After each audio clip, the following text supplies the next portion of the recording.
My name is Bailey Gonzalez. I'm Carly Brown. I'm Christina Hernandez, and we will be discussing the life of Benjamin Franklin based on the information found in Benjamin Franklin in Search of a Better World, edited by Paige Talbot, and Benjamin Franklin the New American by Milton Meltzer. We will be taking a close look at the man's man of America and the lasting contributions he made in printing, invention, and diplomacy. Benjamin Franklin was born on January 17, 1706, in Boston. One of his notorious accomplishments is his success as a printer. The path it took to reach that point was longer than what might have been desirable, but his perseverance opened doors for him later in life. Initially, Ben worked at his father's candle and soap shop. Realizing that the job didn't interest his son, Josiah sent Ben to apprentice under his brother James at his printing shop. Ben's love for reading was a perfect fit. Fun fact, according to Benjamin Franklin in Search of a Better World, Ben became a vegetarian to save money so that he could buy more books. Ben and James bickered frequently, and James would often beat his brother. Having enough, Ben ran away and settled in Philadelphia around the age of 17. From that point on, he was determined to run his own printing shop. This dream pulled him along from job to job. Finally, in 1728, Ben and Hugh Meredith, a man he had worked with, opened shop together. While in the printing business, Ben published works of his own. Some of his successes include the Silence Dogood essays, his takeover of the Pennsylvania Gazette, and Poor Richard's Almanac. Fun fact, Milton Meltzer explains that Franklin's Poor Richard's Almanac was so popular that only the Bible surpassed it in popularity. Ben's success as a printer eventually appointed him as Pennsylvania's public printer. This recognition validated Franklin's work and opened doors for him in the political arena of young America. Along the way, he created many firsts. He was the founder of the first subscription library, fire insurance company, hospital, and learned society. Benjamin retired from his printing business in 1748 to focus on scientific experiment and invention. Even as a boy, Benjamin was inventing. He designed pairs of flippers for his hands and feet that would assist the experience of swimming.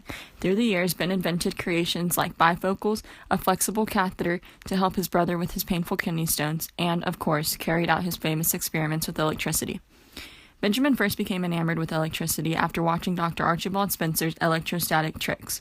He bought the apparatus and, as Benjamin Franklin, the New American, explains, experimented with the help of the library company and Junto, the club he founded, which focused on the importance of self-improvement. With the help, Ben made discoveries about point discharges, the necessity of a ground, and different effects of metal and wood when used with electricity, positive and negative charges, striking distance, and the power of points. As Benjamin experimented with electricity, he also composed new words that we still use today, like condenser, conductor, charge, discharge, armature, battery, electrician, electric shock, and positive and negative. He also brainstormed the concepts of plus and minus. Franklin's work with electricity is probably the most remembered because of his kite and key experiment. After successfully drawing out electricity from the experiment, he not only bolstered his idea, but also made grounds that convinced people of the gravity of it. Benjamin Franklin's published work, invention, and scientific experiment deemed him as an intelligent man to leaders. Ben Franklin's views on issues were consistently voiced through his written work. Over time, he became Deputy Postmaster General of North America. During the French and Indian War in 1754, Ben called for the colonies to band together as a common defense. He advertised this idea by drawing the first political cartoon, which was a snake cut into pieces, urging people to join or die. Ben also represented Pennsylvania at the Albany Congress, which ratified his proposal to establish a consolidated government for the 13 colonies. The colonies, however, failed to embrace the proposal. In 1757, Ben was designated by the Pennsylvania Assembly to serve as a colony agent of England. In London, he criticized the Stamp Act in front of the Parliament. Ben's efforts supported its repeal in 1766. Ben's initial contribution to America's Revolution were slightly more than subtle. He sent private letters of the Massachusetts Governor Thomas Hutchinson and the Lieutenant Governor Andrew Oliver to the House Speaker, which discussed restricting colonist rights. Ben was caught and discharged as Deputy Postmaster General of North America and traveled back to America. Upon return, he was elected the Second Continental Congress.